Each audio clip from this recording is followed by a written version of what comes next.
I remember the exact weight of the champagne flute in my hand when the chandelier began to bend. Not metaphorically. The crystals above the Meridian ballroom stretched and warped like light passing through water, and I understood with the detached curiosity of a woman who has spent too many years ignoring her own body that I was about to lose consciousness in a room filled with 400 strangers. My name is Sera Voss. I am 32 years old. I am the chief analyst at Blackthorn, a firm that predicts geopolitical instability for institutional investors, and I have not allowed anyone to see me unguarded since I was 16, and my mother died in a car accident that my father blamed on her refusal to wait for a driver. I had been running a fever for 3 days. I had not told anyone. Weakness in my profession is a variable to be managed, not a condition to be admitted. I set the glass down on a passing tray with the deliberate precision of someone who knows the floor is about to tilt, and then the entire room slid sideways and everything went white. The first thing I registered when consciousness returned was a hand. 2 fingers pressed against the inside of my wrist with the exact pressure required to measure a pulse without disturbing it. The second thing was a voice. Low. Unhurried. Entirely devoid of the performative concern that people deploy when they want to be seen being helpful. Pulse is 108 and thready. Can you tell me your name? I opened my eyes. A man was crouched beside me on the ballroom floor. Dark hair touched with gray at the temples.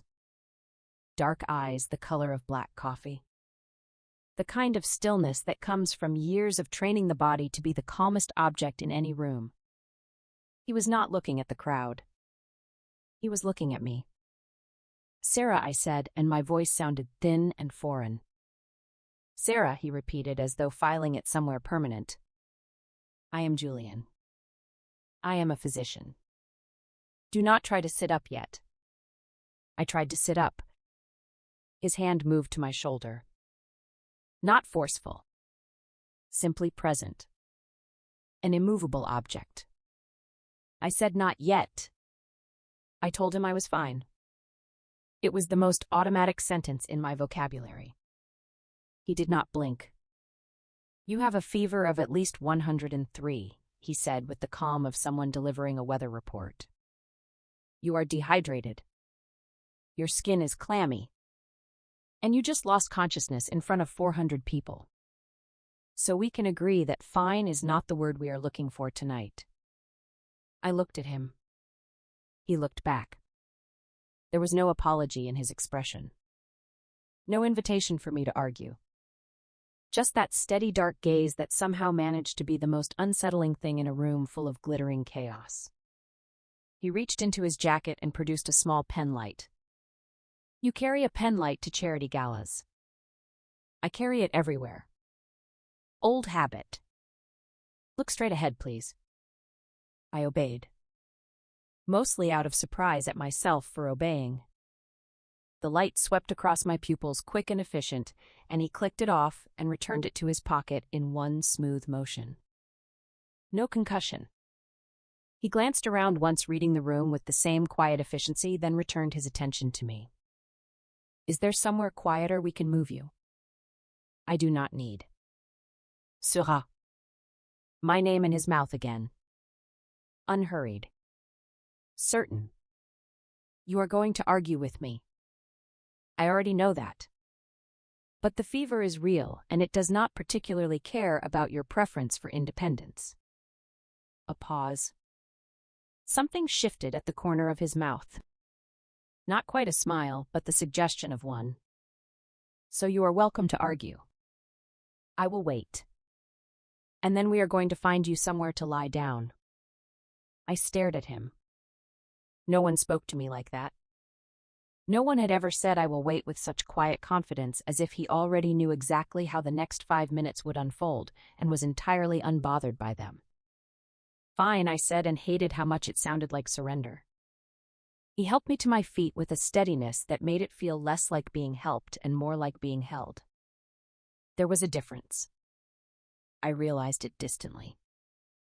A difference I had never quite understood until his hand was warm at my elbow and the world was still slightly tilted, and he was the only thing in the room that was not moving. 3 days. That is how long he stayed. I learned this in fragments. The hotel suite that someone arranged. The medication that appeared on the nightstand at precise intervals without my having to request it. The way he was simply there in the armchair by the window when I surfaced from fever dreams that had no narrative coherence but left me gasping and drenched and convinced that something formless and cold was waiting in the shadows. The second night the fever spiked to 104. I do not remember most of it. I remember his voice. Low and constant. A thread I followed back through the dark.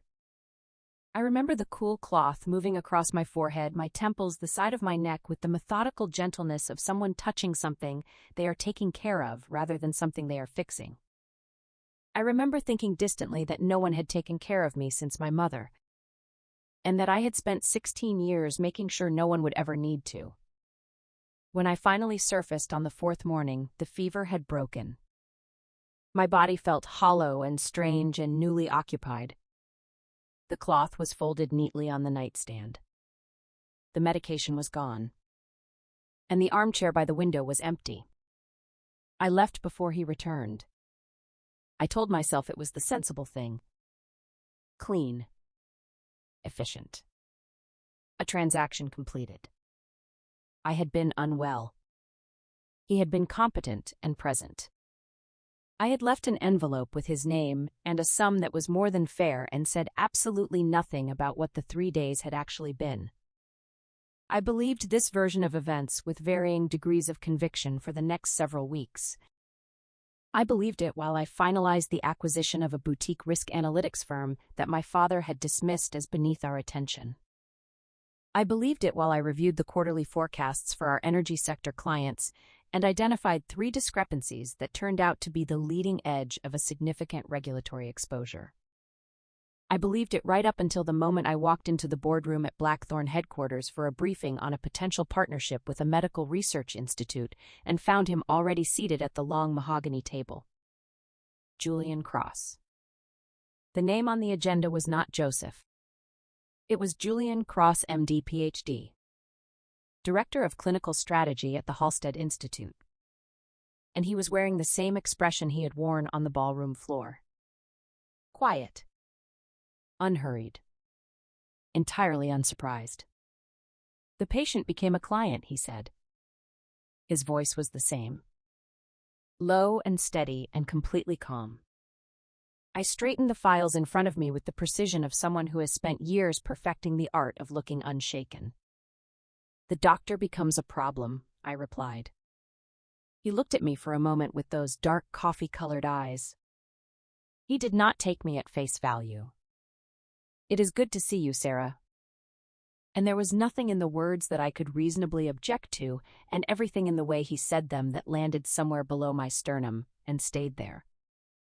My father, Richard Voss, had built Blackthorn Risk from a 2-person consultancy into the most respected geopolitical intelligence firm on the eastern seaboard. He had done it through a combination of brilliance, ruthlessness, and the particular kind of strategic foresight that sees opportunities where others see only headlines. He called me on a Thursday evening 6 weeks after the Halstead partnership began. I have been watching the Cross situation, he said without preamble. I stood at the window of my office and watched the lights of Chicago arrange themselves into their nightly grid. The Cross situation. The physician. The one you have been spending an unusual amount of time with. I said nothing. I learned long ago that my father interpreted silence as an invitation to continue and resistance as an invitation to escalate. Silence was the only variable he could not solve for. He has no family name worth mentioning. No independent wealth. His position at Halstead is respectable, but it does not generate the kind of resources that would make him a strategically viable partner. A pause. The theatrical kind. I did not build what I built so that my daughter could attach herself to a man with nothing to offer. He is a physician, I said quietly. He is nobody, her father said. The word landed with the flat, absolute certainty of a man who had never once questioned his own definitions. You will end this. You will return your focus to the firm. And we will resume the conversation about your future that you have been avoiding for the past several months. Or a longer pause. You choose this man, and you lose the firm, the inheritance, and the future I have spent my life constructing for you. I stood at the window for a long time after he hung up. Long enough for the coffee on my desk to go cold. Long enough for the city to shift from amber evening into the deeper blue of full night. Long enough to understand something I had been circling for weeks without quite landing on it. My father was not threatening me. He was revealing himself. He had always believed that love was a currency and control was its only legitimate expression. And I had spent my entire adult life accepting that premise without examining it, because examining it would have required me to admit that the loneliness I carried everywhere like a second skeleton was not a sign of strength but a monument to his architecture. I drove to Julian's apartment that night. The streets were rain-slicked and reflected the streetlights in long amber ribbons. I sat in the car outside his building for 3 full minutes with my hands on the wheel and my heart doing something steady and certain in my chest that felt nothing like the fear I had expected and everything like the absence of it. I buzzed his apartment. He opened the door on the second knock. He was still in his hospital clothes. He had worked a late shift. I could see the tiredness in the corners of his eyes. He looked at me standing in his doorway with my coat still buttoned and my jaw set and everything I was carrying written across my face with the complete unguarded legibility of someone who had finally stopped performing composure. He did not say, "Are you okay?" He did not say what happened. He read me the way he had read patients in boardrooms and the particular weight of silences in hotel suites. What crossed his face was not alarm. It was recognition. The specific recognition of a man who understands that the person in front of him has just chosen something costly and has arrived at his door because of it. He opened his arms. I stepped into them. The embrace began as the thing it needed to be first. Solid. Warm. Undemanding. His arms around me with a steadiness that asked nothing. The kind of held that does not require explanation or reciprocation, but simply communicates. I have you in the oldest, most uncomplicated language available. I felt the tension I had been carrying since the ballroom floor, since longer than that, since a 16-year-old girl had stood at her mother's funeral and decided that needing people was a vulnerability she could not afford. Begin to release. Slowly. The way deeply held things release when they finally find somewhere safe enough to let go. We stayed like that for a long moment. Then the quality of the stillness shifted. He pulled back only enough to look at me. His hands moved to my face with a gentleness that made my breath catch. His eyes held a question that had no words because it did not need them. I closed the remaining distance between us. The kiss was not urgent. It was not the frantic collision of people who have been waiting too long and have finally run out of reasons not to. It was slower than that. More certain. The meeting of two people who have arrived at the same place by different roads and recognize in the arriving that the roads were always leading here. Outside Chicago continued its indifferent, luminous business. The rain had started again, soft and steady against the windows. And in the warm light of a modest apartment, a woman who had just lost an inheritance and found something she did not know she was looking for kissed a man who had seen her from the first moment and never once looked away. Morning arrived pale and gold and unhurried. I surfaced from sleep in layers. The first thing I was aware of was warmth. The specific warmth of another body radiating from the left side where the mattress dipped gently with the weight of someone else. The second thing was the sensation at my hand. Fingers large and warm loosely threaded through mine against the sheets. Holding on with the absent instinctive certainty of a body that had decided somewhere in the unconscious architecture of sleep that this was simply where that hand belonged. I opened my eyes. Julian was already awake. He was lying on his side facing me head on the pillow, watching me with an expression that was softer than its usual form, undone slightly by sleep. His hair was disordered. There was a crease from the pillow along his jaw. "Good morning," he said. His voice was lower in the morning, roughened by sleep. "How long have you been awake?" "A while." A pause. "You talk in your sleep." I felt my expression shift. "I do not." "You do not," he agreed immediately, and the smile that followed was slow and genuine and crinkled the corners of his eyes. "But your face was interesting." "My face is always interesting." "It is," he said with a simplicity that was not flattery but fact. He untangled his hand from mine slowly, reluctantly, and pushed back the covers. I listened to him move through the apartment. The tap. The coffee grinder. The particular series of small domestic sounds that were entirely ordinary and somehow on this specific morning felt like something I wanted to memorize. I sat up and looked at the room around me. Modest. Unperformed. Books stacked on the nightstand and the windowsill. A worn leather chair in the corner with a medical journal draped over one arm. The city visible through the curtain gap in that pale November gold. I thought about my father's voice on the phone. The word nobody delivered with such flat certainty. The future he had built for me. The carefully constructed architecture of a life designed to look like everything and feel like nothing. I thought about a ballroom floor and 3 days in a hotel suite and a boardroom that had rearranged something permanent in my chest. Joseph appeared in the doorway with 2 cups of coffee. He crossed the room and handed me one and settled back against the headboard beside me. Our shoulders touched. Our hands curved around the warm cups in the pale morning light. "You are thinking loudly," he said. "Occupational hazard." "What are you thinking about?" I considered the question with the seriousness it deserved. "That my father thinks you are nobody," I said. He was quiet for a moment. "And what do you think?" I turned to look at him. He was watching me with that steady, patient attention, not braced for anything, not performing confidence he did not feel. Simply present. Honest. Entirely himself in the pale gold morning light. "I think," I said slowly, "that nobody has ever made me feel like somebody the way you do." The words settled into the quiet of the room. His hand found mine around the coffee cup, warm and certain and unhurried. And he held on with the simple, undemanding solidity of something that intends to stay. The accusations appeared on a Monday. I saw them first on an industry news aggregator. A brief clinical item designed to look like journalism and function like a weapon. Halstead Institute Director Julian Cross under review for alleged procedural irregularities.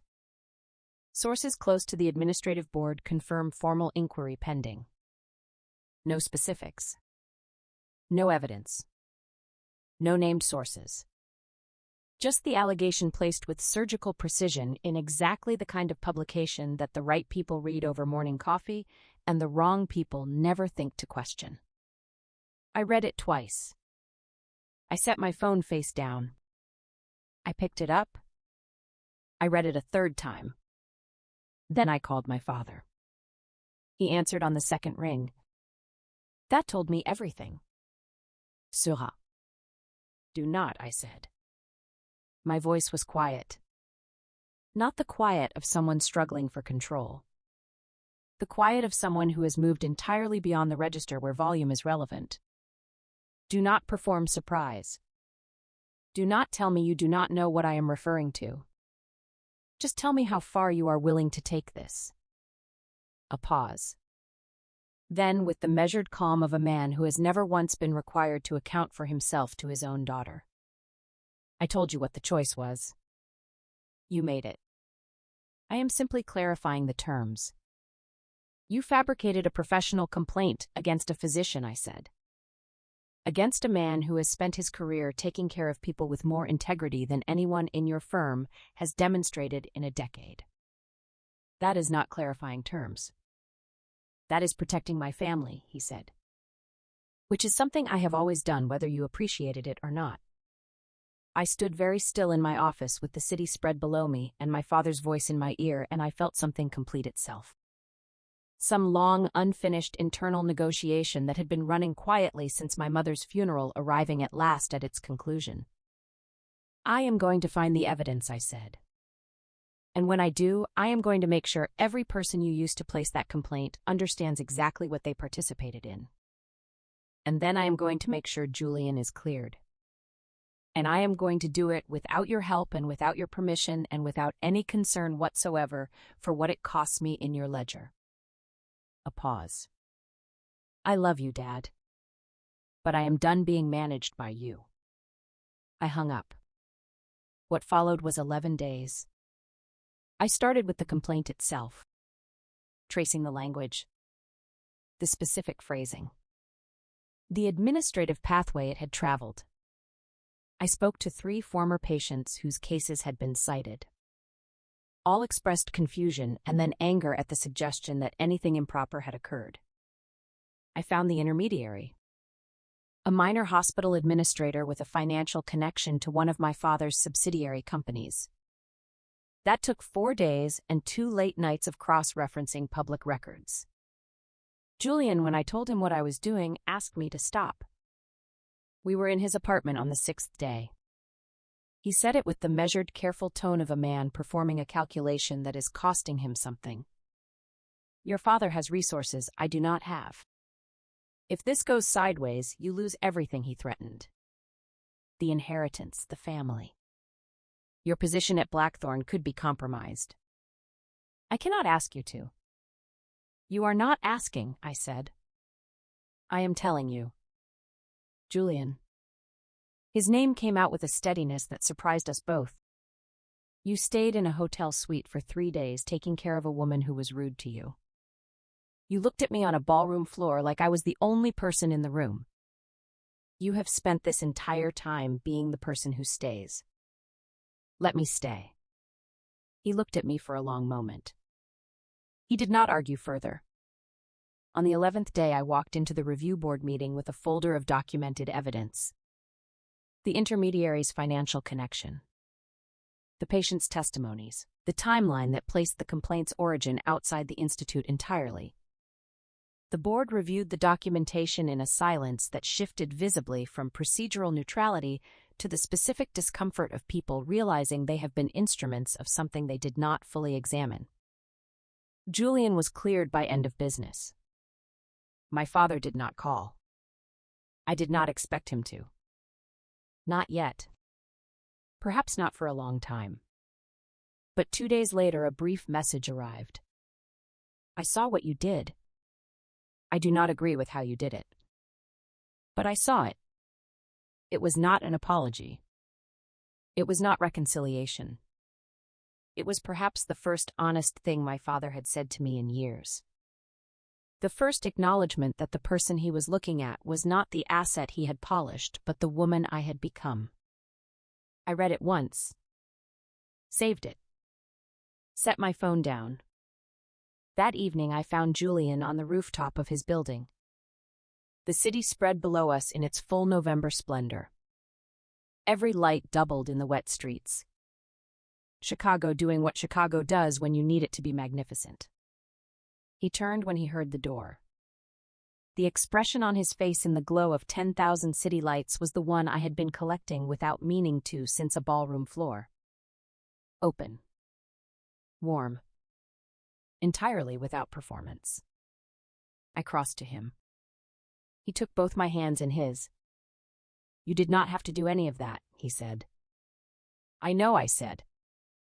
That is why I did it. He looked at me for a long moment, reading me the way he always read me. Fully and without hurry. Then he exhaled slowly, and the last of whatever he had been carrying through 11 days of uncertainty left him visibly like weather passing. You gave up a lot, he said quietly. I gave up a name, I said. And a future that was never actually mine. I looked up at him.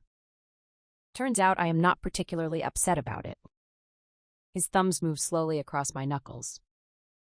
that absent instinctive tenderness I had stopped trying to be unmoved by. The wind off the lake moved through the space between us. The same wind that had been present at every significant moment of this thing between us. He smiled. Slowly. Fully. The real one. The one that reached his eyes. You gave up your father's name, he said softly. Do you want to try mine? The city glittered below us. I looked at this man who had found me on a ballroom floor and stayed through 3 days of fever and 100 days of my resistance and 11 days of my fighting for him. And I felt something settle in my chest with the quiet, permanent certainty of something that has always been true and has finally been said aloud. I leaned up and kissed him once, soft and certain, with the unhurried confidence of a woman who has found the place she intends to stay. Against his mouth I smiled. Ask me again, I said, and see what I say. The wind moved. The city blazed. And on a rooftop in Chicago, under 10,000 lights and an open sky, 2 people held on to each other. But I want to be honest about something. I did not cry when my father said the word nobody. I did not cry when I walked into that boardroom with 11 days of evidence in a leather folder. I did not cry when Julian was cleared, or when my father's message arrived, or when I stood on that rooftop and kissed a man who had seen me from the very first moment. I did not cry at any of it. But later that night, long after the city had dimmed and Julian was asleep beside me, I lay awake and watched the ceiling and felt something I had not felt in 16 years. A single tear, tracing a path from the corner of my eye down into my hair. I did not wipe it away. I let it fall. And I understood finally that strength had never been about refusing to feel anything. It had always been about finding someone safe enough to feel it with. The question I am left with, the one I cannot quite solve for, is whether my father will ever understand what he lost, or whether he will go to his grave believing that love is a currency. And I simply chose a different investment. I suppose that is the thing about choices. You make them. You live with them. And sometimes, if you are very fortunate, you find someone who makes the living part feel less like survival and more like coming home.